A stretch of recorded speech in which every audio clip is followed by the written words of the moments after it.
Hello everyone. Once your spreadsheets have enough data captured, you will need to do some analysis to understand what it's telling you.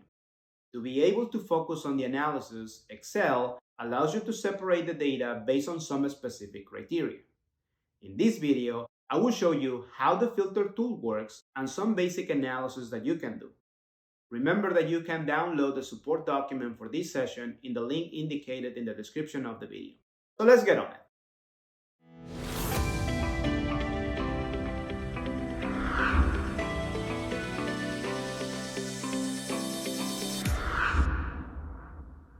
The Filter Data tool gives you the ability to display only the rows that meets a specific criterion from a column within a table and hide the rest of the data. Before you can start filtering data, you need to make sure that we have headers to each of the columns containing the data. Select all the headers from the table and go to the ribbon tab Data and click on the Filter button. Drop-down buttons are now added to the headers to start filtering the data. Column A won't give us much information as it is only a consecutive number. Well, it will give us one thing. There are 82 records on this sample. Column B contains dates of transactions. Click on the drop-down button. This new window will prompt with different things that you can do. On top, we have the option of sort data, ascending or descending, or by color if there was any. Then we have the actual filter tool. In the main filter area, Excel lists the data by groups depending on the content. For dates, Excel groups the data into years and months. We have the year 2020 and 3 months, July, August, and September, and they are all checked. I will uncheck August and apply the filter. Take a look at the status bar. The filter tool removes the records from August and gives you a count of how many records are in display now. We have 52 records in display, so that means that we have 30 records that are not displayed from August. You can put the month of August back by checking it back. One more option is checking the Select All group and apply it. You can also unselect all and select single dates. You can expand the month by clicking on the small arrow to see on what single days there are transactions on each month, and check one or several of them.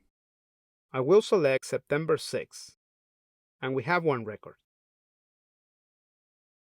Let's clear the filter and move to a different column. Column C contains text.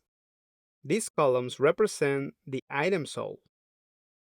Click on the drop-down, and we have 4 different items. I will uncheck the Select All, then select Cell phone only and apply.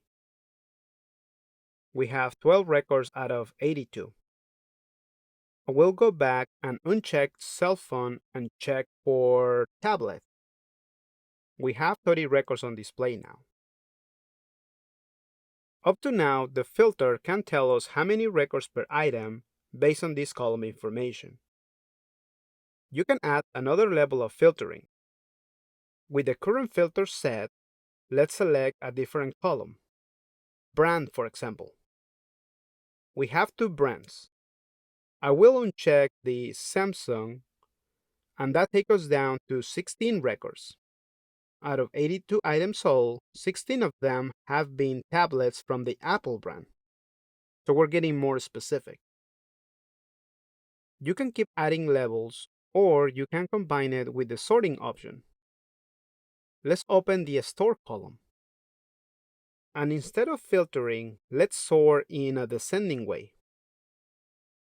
Now we have on top the online transactions and then the local store transactions. From here, you can generate more pieces of information with the help of the other side of the status bar. For example, if I select the online sales, it will tell us how many transactions were online, 10 total. We can also select the sales from the extended costs related to the online transactions, for a total of 3,000, or extend to all sales and this will tell us that the total sales value out of tablets from the Apple brand is 4,800. Do you remember how we got here? Which columns we filter and which ones we sort? No? Well, don't worry. Excel can tell us. If you look at the headers, we have some symbols. The arrow indicates this column was sorted in a descending way, and this other symbol indicates that there are two columns that were filtered. So, you can go back to each and select all to clear the filters manually. Or you can go to the ribbon tab Data, then click on Clear Filters.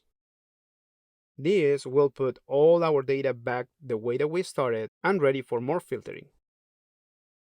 There are more features in the filtering tool that I want to show you. Let's open the Filter from Seller. We have several sellers listed.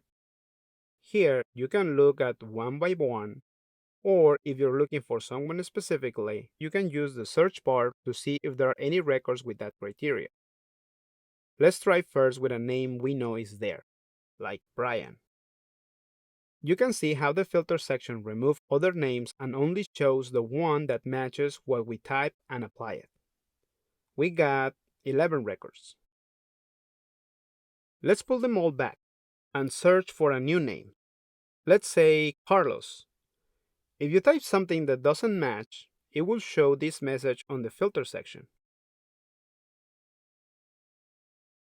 You can also choose to use one of the special search options, like equal or does not equal, start with or end with, contain or not contain. These options are especially useful when you have long strings of data, like the comments column. I will select contain and type customer as keyword. Then the filter only displays the record that contained that keyword, 3 in this case. Let's clear the filter. Let's move to the extended cost. With numbers or currency value, the special options change. The first two are the same, but the next ones are greater than, less than, top 10, bottom 10, and others. I will select greater than, then just type a number. Let's say 500. And we got 29 records that are greater than 500. Let's change to top 10. And here we go. We got 11 records. Wait, is it not that supposed to be 10? Well, because we have a repeated value at 760, that's where we get the extra record. One last feature is the filter by color. If you notice, we have few cells that are highlighted in yellow. Open the quantity filter and on the filter by color section, select cell color and then pick the color you want to filter, yellow for us. And here we go. Clear the filter and everything goes back in place. I will leave you something for you to practice. Can you tell me what the total sales value from Samsung TVs sold during the month of July is? Type your answer in the comment section. I hope you find this video helpful to get you familiarized with Excel. Thank you for watching, and if you like my content, don't forget to subscribe to my channel to get access to my series of tutorials to learn Excel step by step. I'll see you in the next video.